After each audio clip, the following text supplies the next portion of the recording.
Bendiciones a todos, Dios los bendiga. Bueno, pues continuamos con nuestros estudios devocionales y yo espero que haya quedado muy claro de que los dones son para el beneficio del cuerpo.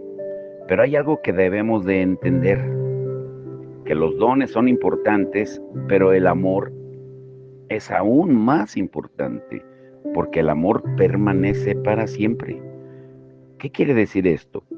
Primera de Corintios 13, 8 al 12 dice, el amor nunca deja de ser, pero si hay dones de profecía se acabarán, si hay lenguas cesarán, si hay conocimiento se acabará, porque en parte conocemos y en parte profetizamos, pero cuando venga lo perfecto, lo incompleto se acabará. Cuando yo era niño, hablaba como niño, pensaba como niño, razonaba como niño, pero cuando llegué a ser hombre, dejé las cosas de niño, porque ahora vemos por un espejo, veladamente, pero entonces veremos cara a cara. Ahora conozco en parte, pero entonces conoceré plenamente como he sido conocido. Pablo afirma con absoluta claridad que en algún momento los dones cesarán, pero no el amor. ¿Por qué? Porque primera de Juan 4:8 dice que el que no ama es porque no ha conocido a Dios, porque Dios es amor. Por eso el amor toma la prevalencia. Pablo no está diciendo que olvidemos los dones porque dejarán de ser. Lo que está diciendo es que cuando ponemos a los dones por encima del amor, pues estamos dando prioridad a algo que un día ya no requeriremos. Pero el amor siempre permanecerá en nosotros por la eternidad. Es evidente que Pablo está diciendo que las lenguas y la profecía cesarán cuando estemos viviendo por la eternidad en la presencia de Dios. Cuando estemos con Dios, ya no necesitaremos de estos dones, porque Él estará revelado de forma perfecta, como lo dice Primera de Juan 3:2. Es importante también hacer notar que Pablo presenta un fuerte argumento con respecto a la posible infalibilidad y el carácter no autoritativo de la profecía del Nuevo Testamento. La profecía del Nuevo Testamento no es completa y no es clara en perfección. Es un medio establecido por Dios para animarnos y ayudarnos a ver a nuestro Redentor. Pero un día lo veremos cara a cara y plenamente. En resumen, el amor tiene prevalencia sobre la práctica de los dones. Dice Primera de Corintios 13:13, y ahora permanecen la fe, la esperanza y el amor, estos tres, pero el mayor de ellos es el amor. Necesitamos entender eso claramente. Cuando estemos frente a nuestro Dios, no necesitaremos fe, porque lo veremos. No necesitaremos esperanza, porque nuestra esperanza ya estará frente a nosotros. Pero lo que permanecerá con aún más fuerza es que amaremos y seremos amados por completo.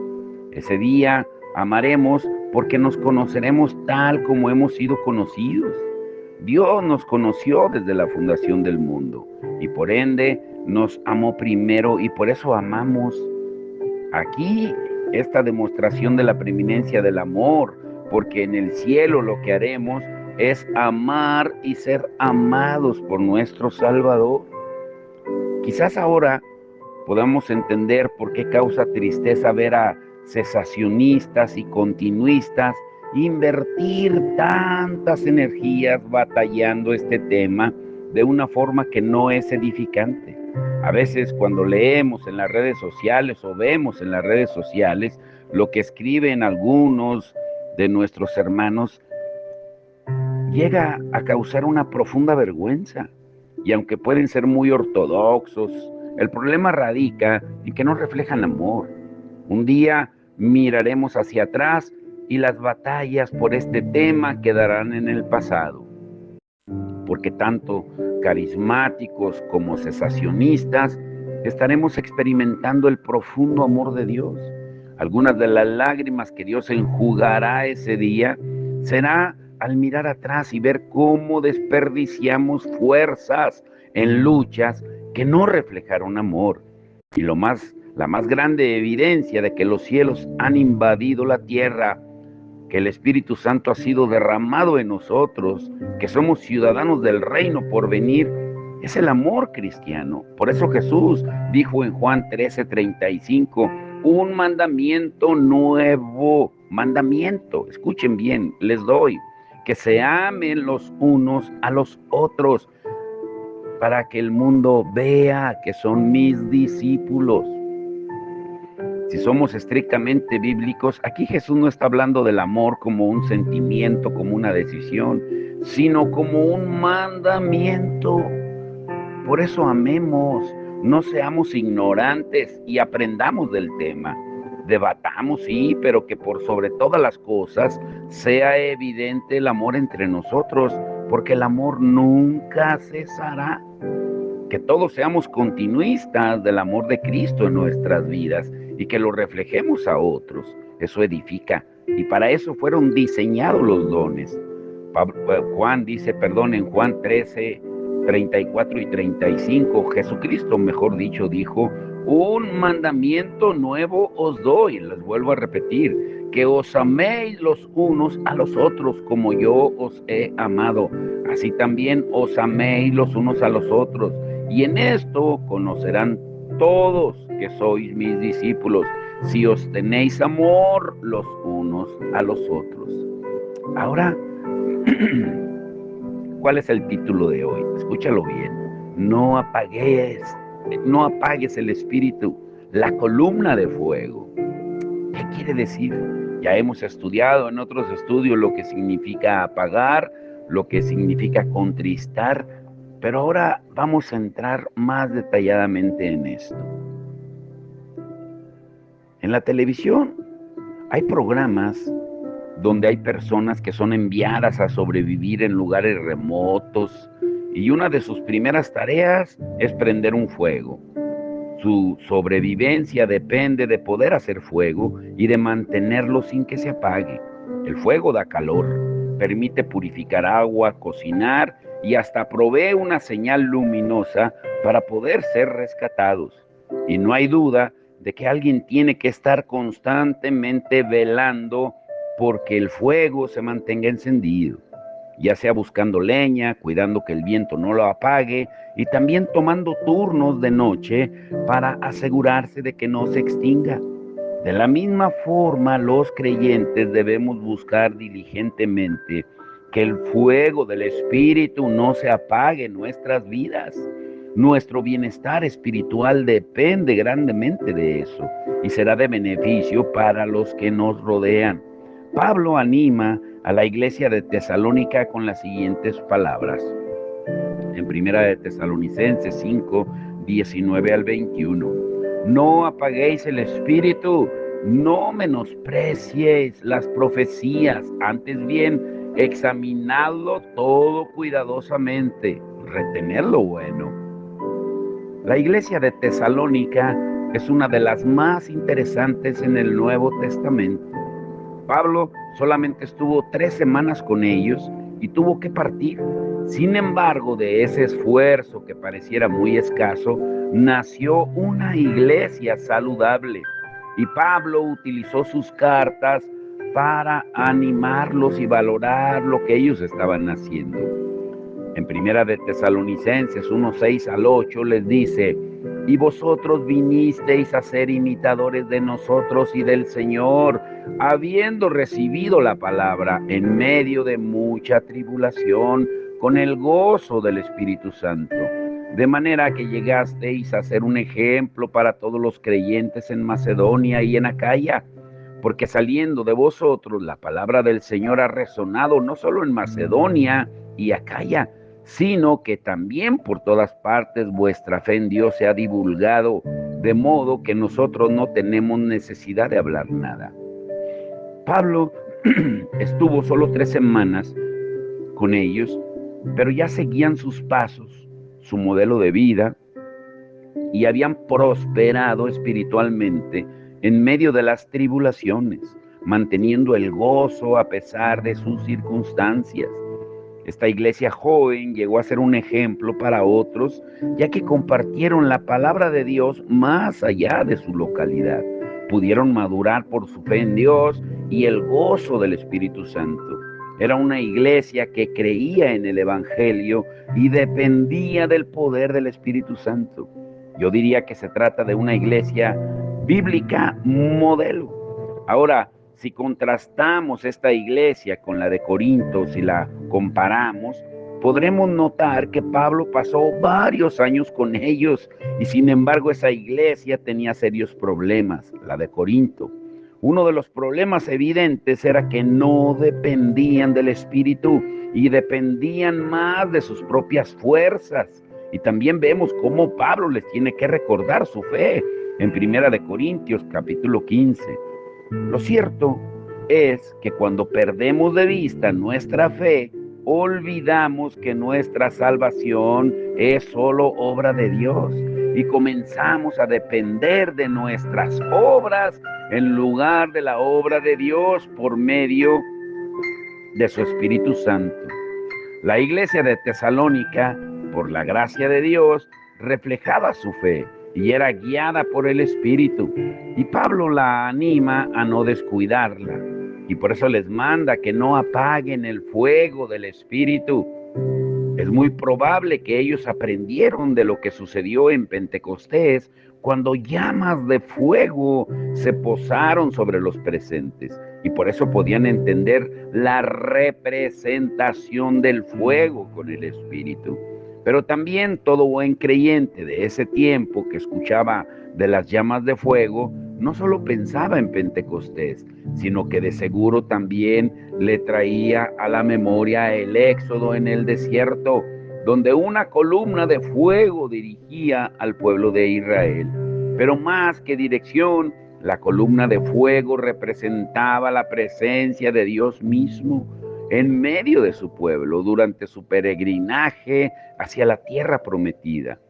Cuando un israelita dudaba de la cercanía de Dios en el desierto, pues lo único que tenía que hacer era abrir su tienda y mirar la columna de fuego. Esa columna indicaba que Dios estaba en medio de ellos, que no estaban solos y que iban a ser dirigidos y protegidos por el mismo Señor. Por eso, punto número 1, escucha bien esto: no apagues el fuego del Espíritu, no vivas como si no existiera.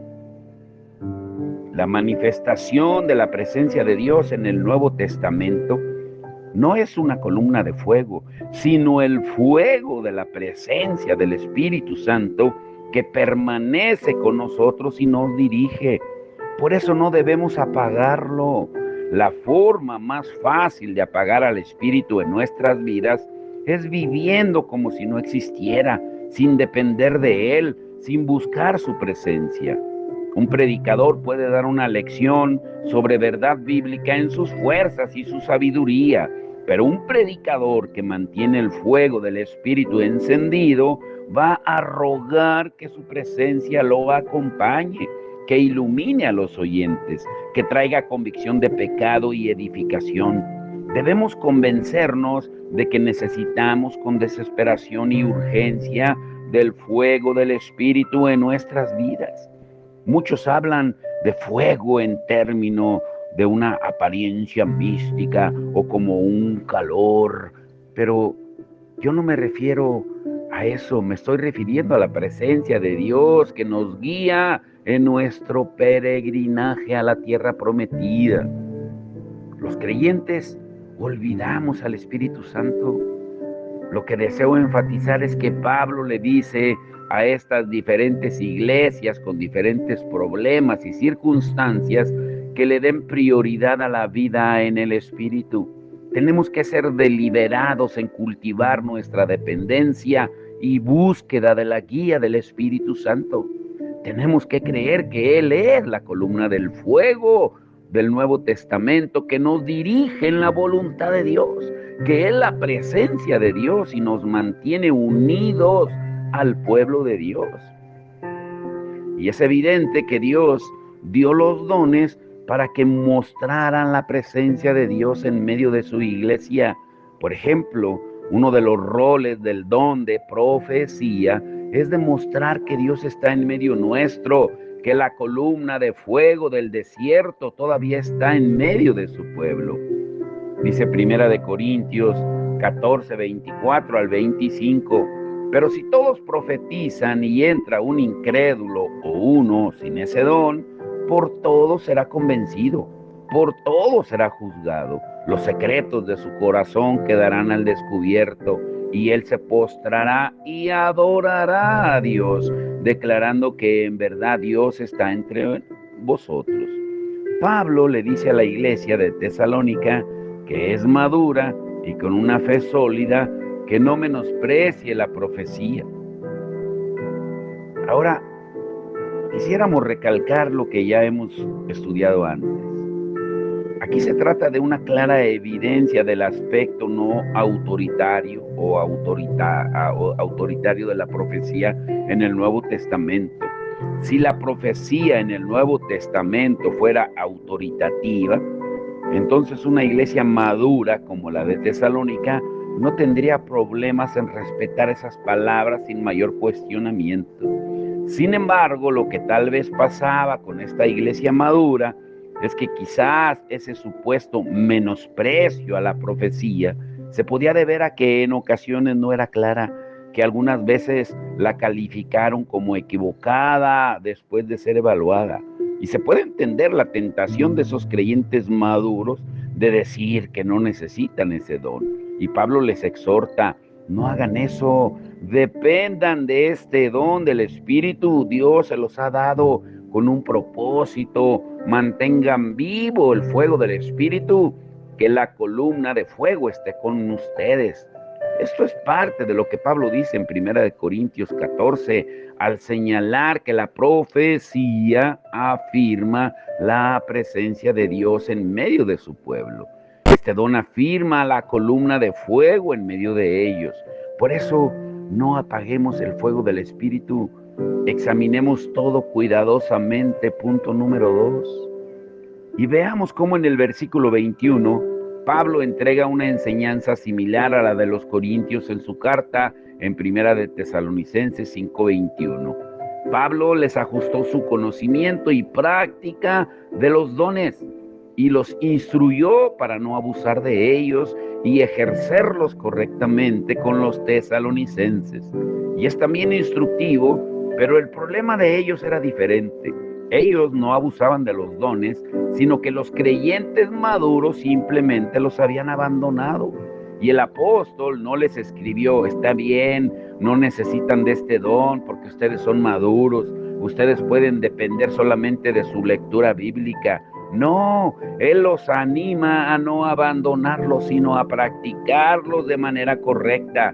Y les dice en el verso 21 de Primera de Tesalonicenses 5, examinadlo todo cuidadosamente, retened lo bueno. Les está previniendo que podría haber cosas que no eran buenas en la profecía y que iban a ser compartidas.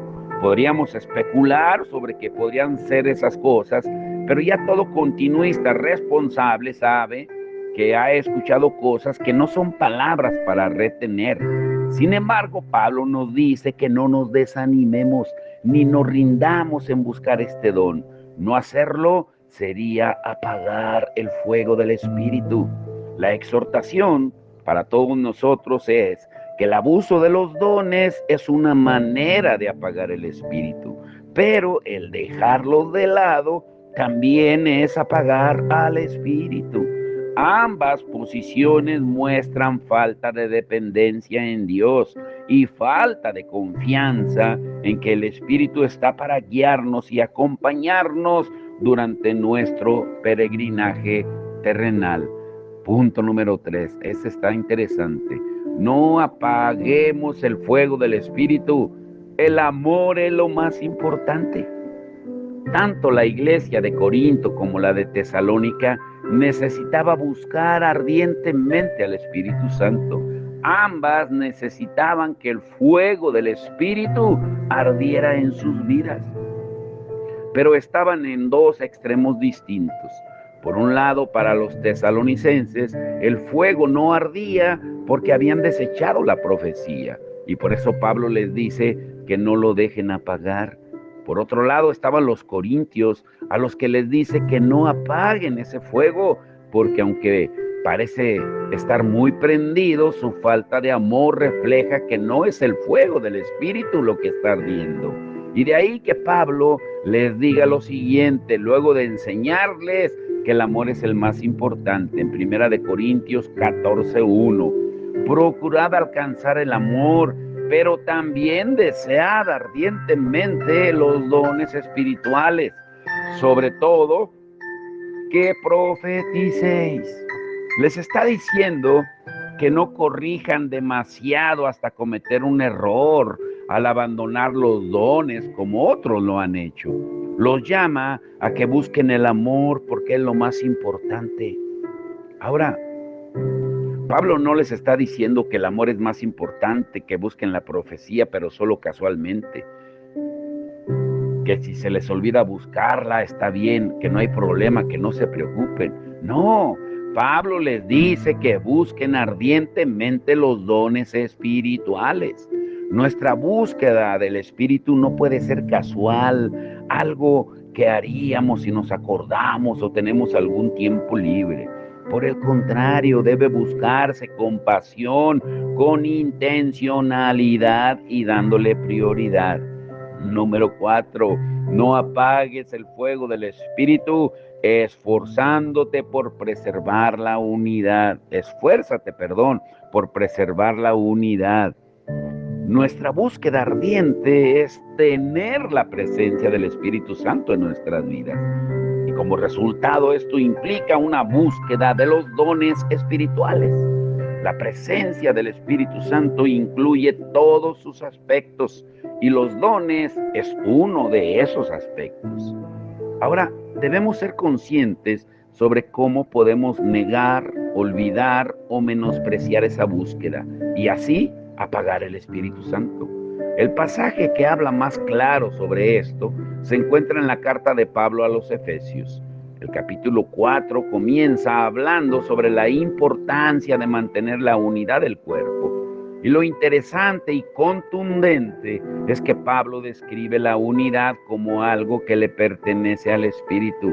En Efesios 4:3 dice, esforzándoos por preservar la unidad del Espíritu en el vínculo de la paz. Lo que Pablo está diciendo es que toda unidad en el cuerpo de Cristo es un milagro que viene de Dios mismo. Ninguna iglesia debe dar por sentado que existe unidad en medio de ella. Por el contrario, la unidad es tan milagrosa que Jesús oró al Padre para que fuéramos uno en Juan 17:21, para que el mundo creyera.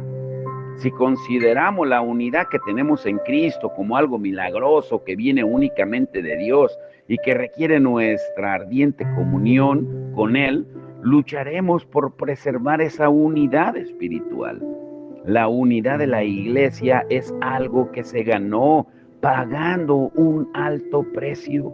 Nuestro Señor Jesucristo derramó su sangre para que fuéramos uno con Él y su iglesia fuese una. En Hechos vemos la obra imparable del Espíritu Santo, que salva a personas por medio del mensaje del Evangelio y los une de manera sobrenatural y soberana al cuerpo de Cristo. Lo que observamos en la iglesia primitiva es una milagrosa unidad entre los creyentes que solo lo puede hacer el poder del Evangelio. Vemos que las personas entregan sus posesiones por la iglesia, ponen sus vidas en peligro, oran juntos, mueren por amor a su Señor, y todo sucede porque el Espíritu Santo realiza el trabajo de salvar y unir al cuerpo. En realidad, cuando trabajamos para desunir el cuerpo de Cristo, estamos trabajando a favor del demonio y en contra del Espíritu Santo. Si creamos desunión, estamos apagando el fuego del Espíritu. Y Pablo explica con mucho detalle cómo es que lo podemos hacer. Escuchen bien lo que él dice en Efesios 4:25 al 32. Por tanto, dejando a un lado la falsedad, la mentira, hablad verdad cada cual con su prójimo, porque somos miembros los unos de los otros. Airaos, pero no pequéis. No se ponga el sol sobre vuestro enojo, ni deis oportunidad al diablo. El que roba, no robe más, sino más bien que trabaje, haciendo con sus manos lo que es bueno, a fin de que tenga que compartir con el que tiene necesidad. Y no entristezcáis al Espíritu Santo de Dios, por el cual fuisteis sellados para el día de la redención.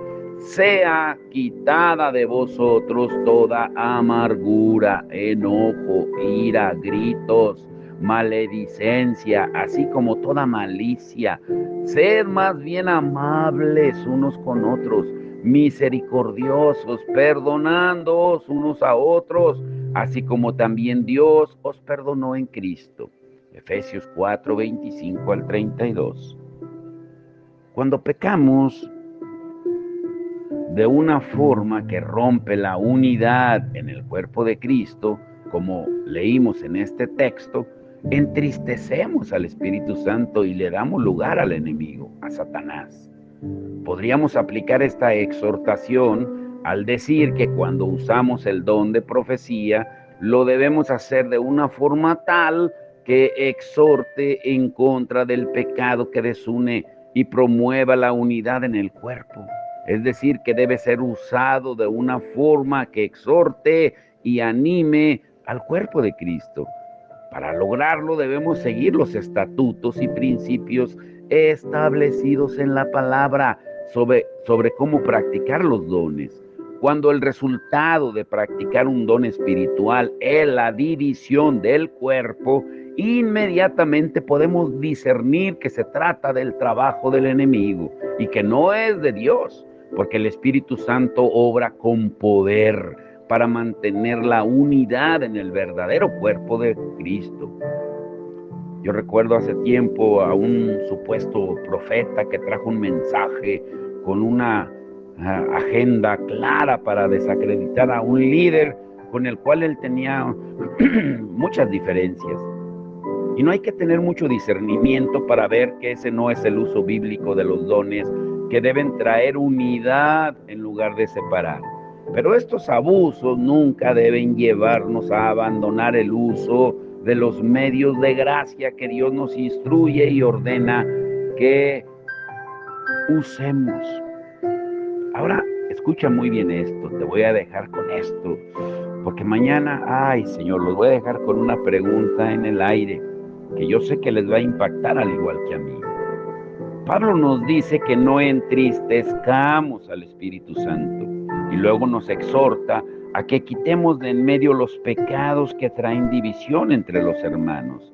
Sin embargo, la exhortación del apóstol no es solo a que luchemos para quitar el pecado de en medio nuestro, lo que a continuación señala allí en Efesios 4:31 es que necesitamos establecer una conducta piadosa contraria. En lugar de dejar que nuestros corazones se llenen de una amargura que solo nos lleva a crecer en maldad, Pablo nos exhorta a hacer todo lo contrario.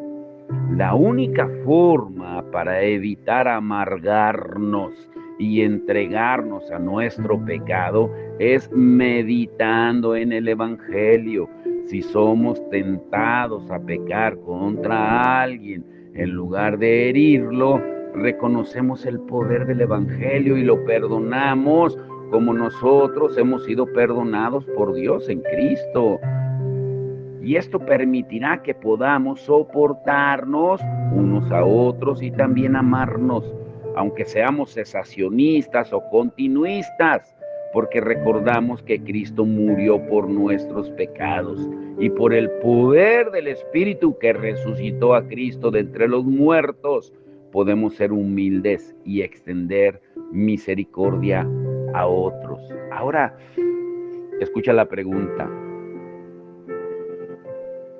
¿Cuál crees tú que es nuestra batalla diaria contra el enemigo principal que apaga el espíritu? Te lo diré de nuevo. ¿Cuál crees tú que es nuestra batalla diaria? ¿Contra quién? Para no apagar el espíritu. Y no es contra el diablo. Es algo que está dentro de nosotros. Estará muy interesante el día de mañana. Por eso no se pierdan los estudios. Yo sé que para algunos puede parecer muy